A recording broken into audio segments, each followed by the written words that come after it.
Claiming allergies as an excuse for pickiness isn't good. I wonder if it's because your parents didn't take proper allergy precautions when you were little, sneered my mother-in-law, glancing back and forth between me and Dad, mocking my sister. Then, as if suddenly remembering, she raised her voice in an exaggerated tone. She can't quite cook or clean well enough. Maybe she wasn't properly taught. She's pretty, but it's a shame about those things, she said, looking at my sister's husband for agreement. He too was smirking nastily. They can laugh now, but only for a moment. After angering us, the mother-in-law will lose everything. My name is Angelia. I'm 28, single, living alone, and actively working as an office employee. It's about time to consider marriage, but I'm enjoying work and don't have a specific partner, so I think it's still a way off. It was then I heard about my sister's marriage. My family consists of my self-employed local father, housewife mother, and my sister Eleanor, who is 3 years younger, a family of 4. Dad adored us sisters and let us do as we pleased. Mom always watched us and Dad with a smile, and I think we were a picture-perfect happy family. Eleanor, my younger sister, was adorable and charming, winning over everyone regardless of gender. There were times I felt it was unfair how cute she was, but her affectionate sis made me forget all that. Dad, the eldest of 5 brothers, mostly lived near his siblings, so we had a lively extended family. Mom got along well with aunts and uncles, so there were many family gatherings. At that time, Dad's youngest sister, an aunt, had a late pregnancy and gave birth to a girl, so the family gathered to celebrate and meet the baby. Though Dad's sister, she was more like a sister to me, being only about 10 years older. I was happy for her and excited to meet the newborn, so I returned home after a long time. While chatting with my aunt and marveling at the miracle of life upon seeing her tiny newborn, cheers erupted from where Eleanor was. Glancing over, I saw a slightly drunk Eleanor, her face flushed pink, and steadily holding a glass of unfamiliar alcohol. That's what happens when you drink alcohol you're not used to. Thinking I should help my probably overzealous sister at the celebration, I stood up to go to her. Then my cousin Christina, noticing me, looked up in surprise and started talking excitedly. Angelia! Is Eleanor getting married? Eh? I must have looked utterly foolish and surprised at that moment. I had heard she had a boyfriend who was a tall, handsome civil servant who would pick her up after work. But marriage? I looked back and forth between Christina and a tipsily smiling Eleanor. I hadn't told Sis yet. Christina, looking surprised, seemed to sense my need for a proper explanation from Eleanor and quickly left. With Christina gone, I sat down in the chair next to Eleanor, still warm from her. I took the glass Eleanor was holding dearly and put it on the table, then held her cheeks in my hands, turning her face towards me. What does this mean? I'm sorry. Eleanor finally apologized, sensing my intimidating aura. Upon questioning, she revealed that she wanted to tell me directly, and even asked our parents to keep it a secret. She planned to talk to me about it now that I was home, but before she found the right moment, she got drunk and ended up spilling it to Christina in her joy. Typical Eleanor, unable to keep a surprise. But somehow that was endearing too. As I listened, I stopped caring about being kept in the dark and went around telling everyone, including the part about it being a secret. The relatives all laughed, saying that's so Eleanor. There's one more thing I haven't told Sis. More? I don't think there can be anything else. Go ahead, tell me, I asked gently. Eleanor, relieved, began. When I marry, I'll have to move in with Jeffrey's parents next month. Jeffrey was Eleanor's boyfriend, now her husband. I was genuinely surprised by this sudden news.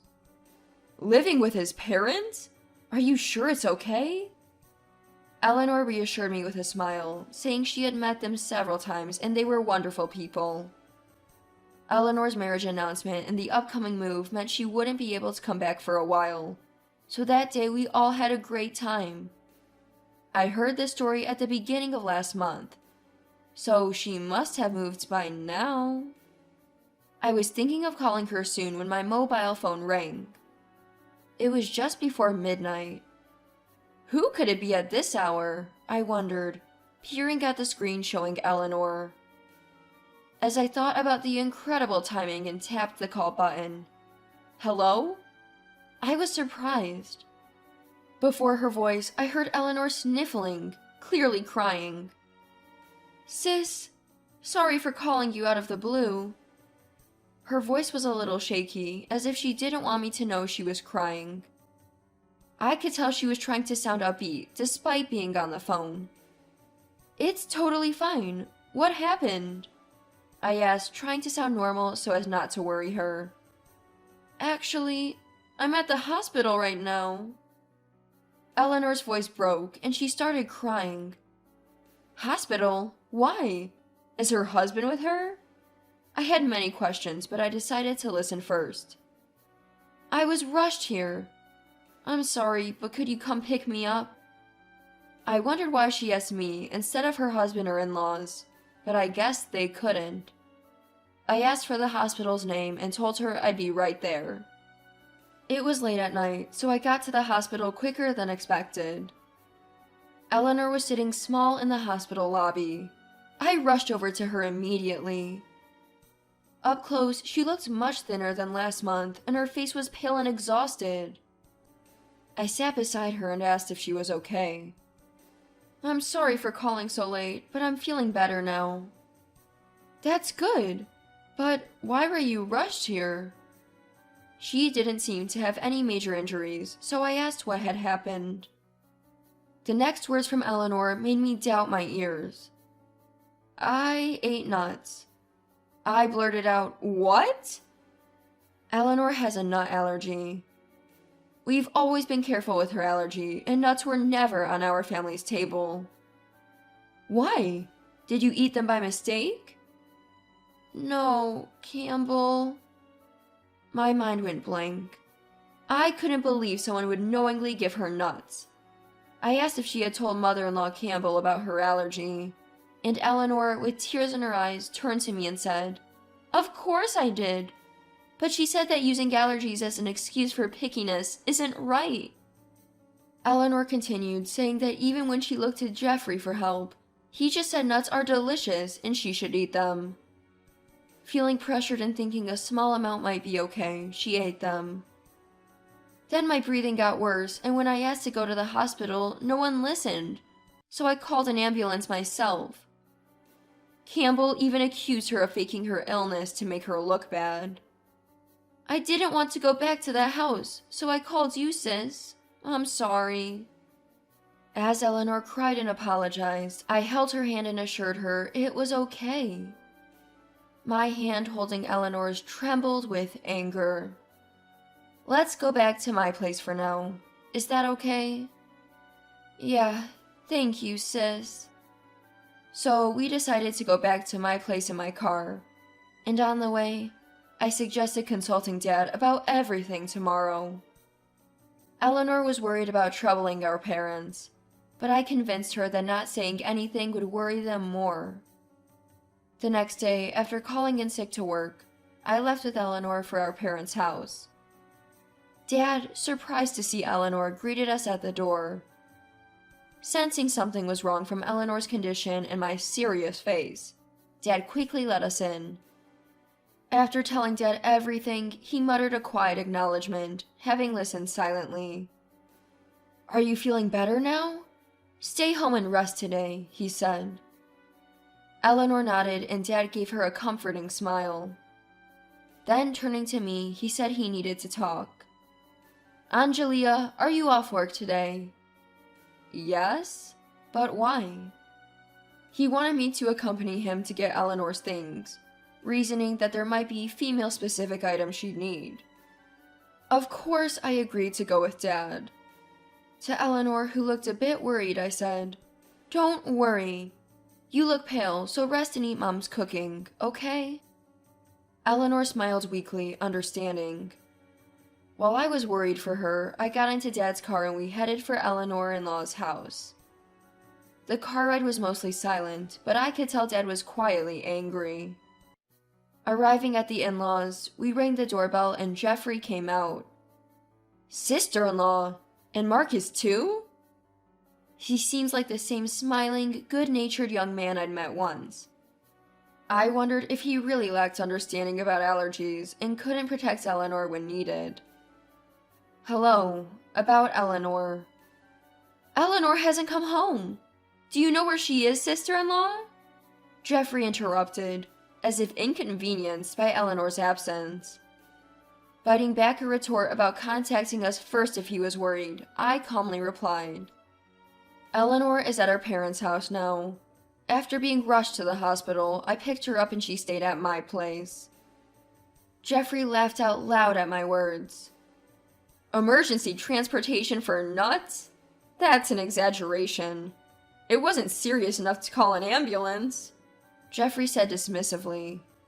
I almost glared back in response, but Dad intervened. "Eleanor won't be coming back here for a while, so we'd like to take her things for now," Dad explained.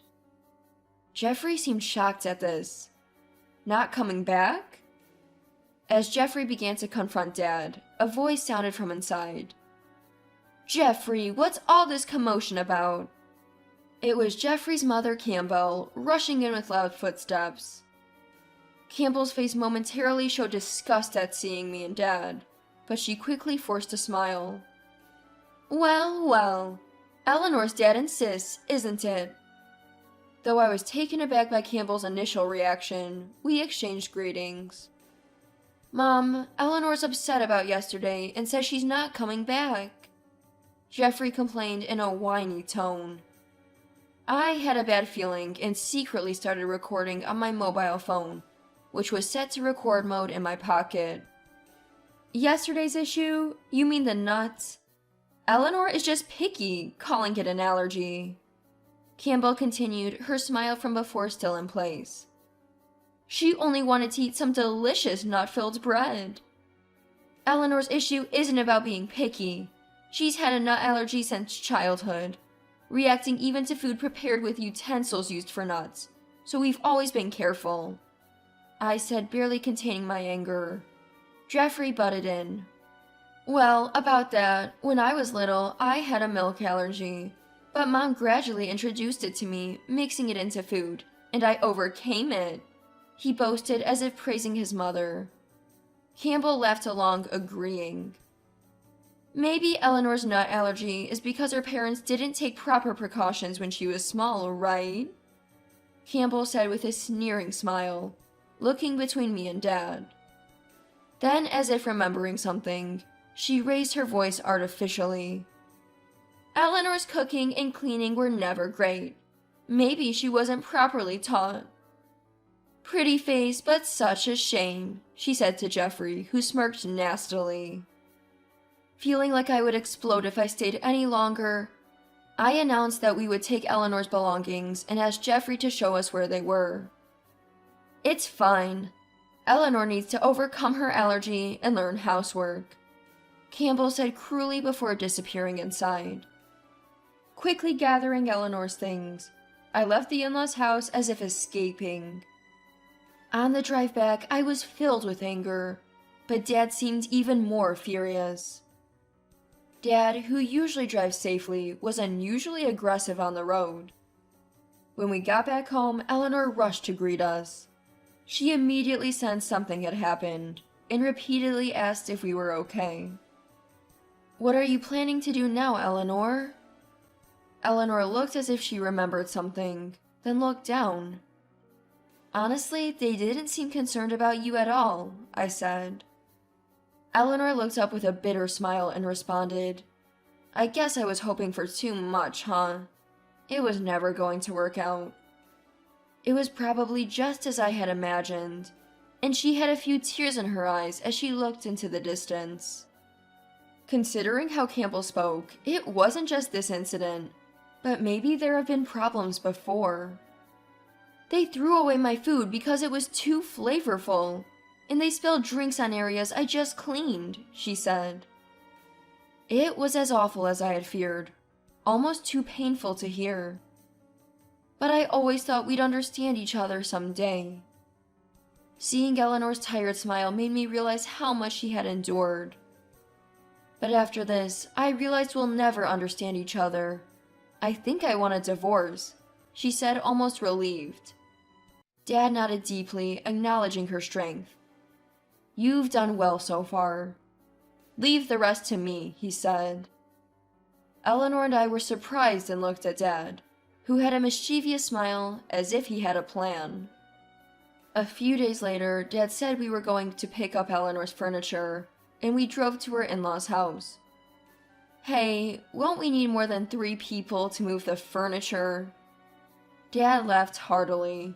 Don't worry, I've arranged everything. I wondered what he meant, but trusted Dad's assurance. As we arrived at the in-laws' house, apprehensive about meeting them again, cars started pulling into the parking lot, one after another.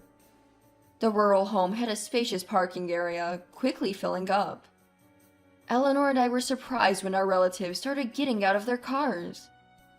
Now we won't have any trouble moving the furniture, Dad said, greeting the arriving relatives. I realized what he meant by arrangement. Noticing the commotion, Campbell and Jeffrey came out of the house looking flustered. Eleanor! What's this all about, bringing such a large group all of a sudden? Campbell and Jeffrey looked ready to pounce on Eleanor, so I stood protectively in front of her. Dad then stepped in front of me, smiling at the two of them. Thank you for the other day. Eleanor's planning to divorce, so we're here to collect her belongings. Campbell frowned at this. Divorce? We haven't heard anything about that, and Eleanor's belongings were already taken back, weren't they? Despite the tense atmosphere, Dad continued smiling. Most of the furniture here Eleanor had been using since living alone. We've brought about 23 relatives to help move it. With that, Dad gestured to our relatives, who started entering the house. Jeffrey tried to stop them, but ended up following them inside. Remaining outside were me, Eleanor, Dad, Campbell, and 2 others. This is a lawyer, and this young lady is Christina, a cousin of the 2. A cousin? What does she have to do with this? Campbell scrutinized Christina from head to toe and scoffed. She's just a child. Indeed, Christina was still a college student. While I wondered why Christina was here, she began to speak. I study law at university. After hearing Uncle's story and Angelia's recording, I came because Campbell could potentially be a criminal. Christina spoke calmly. Indeed, she was smart in studying law. Forcing someone to eat something knowing they have an allergy carries criminal liability. Campbell laughed dismissively. You're just a student, not a professional. I can't take you seriously. She covered her mouth, trying to hide her smirking expression. Christina remained unfazed, continuing in the same tone. Expecting such a response, I invited a professional lawyer, not just an amateur. Campbell seemed to have forgotten about the lawyer's presence until then. Upon realizing, she finally looked at the lawyer. This case could involve compensation in the divorce proceedings, and of course, the divorce will go through, the lawyer said. Hearing this, Campbell's face turned increasingly pale. She rushed to Eleanor and grabbed her hand. Eleanor, you're not really planning to divorce, are you? I've been so worried about you since you fell ill. Let go of me. Eleanor interrupted Campbell's words and shook off her grip. It was unusual for the always smiling Eleanor to glare at Campbell. When I collapsed, not a single one of you cared, just eating away as if I wasn't even there. I will proceed with the divorce and claim compensation in the court, Eleanor declared firmly. Just then, Jeffrey's cry came from inside the house. Mom, All the furniture in the house is being stolen! Eleanor exclaimed in disbelief. Stolen? You're the one who brought all my furniture here without asking, claiming it was new. I bought that furniture with my own money. Campbell grabbed Jeffrey's arm to stop him from retorting. I overheard her whispering to Jeffrey about the presence of the lawyer. Thanks to our relatives' efficient work, the furniture moving was already completed. Dad, after thanking them, turned to a pale-faced Campbell and Jeffrey. We've collected all the belongings, so we'll be in touch through the lawyer. As we turned to leave, Dad paused and looked back at Campbell. There have been cases where forced ingestion of allergens led to death. It's fortunate that didn't happen to Eleanor or Jeffrey when he was young. His smile was there, but his eyes were not. We all got into the car. At first there was silence, but then Dad broke it with laughter. The looks on their faces were priceless. Seeing Dad's genuine smile, which I hadn't seen in a long time, Eleanor and I started laughing too, and the three of us laughed all the way home. It was a moment of true laughter after a long time. Eleanor's divorce was officially finalized later. The in-laws' house was left empty after we removed Eleanor's furniture. They had sold their original furniture, expecting to use Eleanor's, and squander the money from that sale. With no savings left, the in-laws' house quickly became known in the area for their harassment of Eleanor and moved away, almost fleeing. Campbell and Jeffrey reportedly work all day to pay off the compensation and cover moving and furniture costs. Eleanor's health is slowly improving, and she is staying with me until she finds a new place. Living with Eleanor again after years, I sometimes find it noisy, but also comforting to return home to someone. Laughing together just like old times, I'm enjoying every day with Eleanor.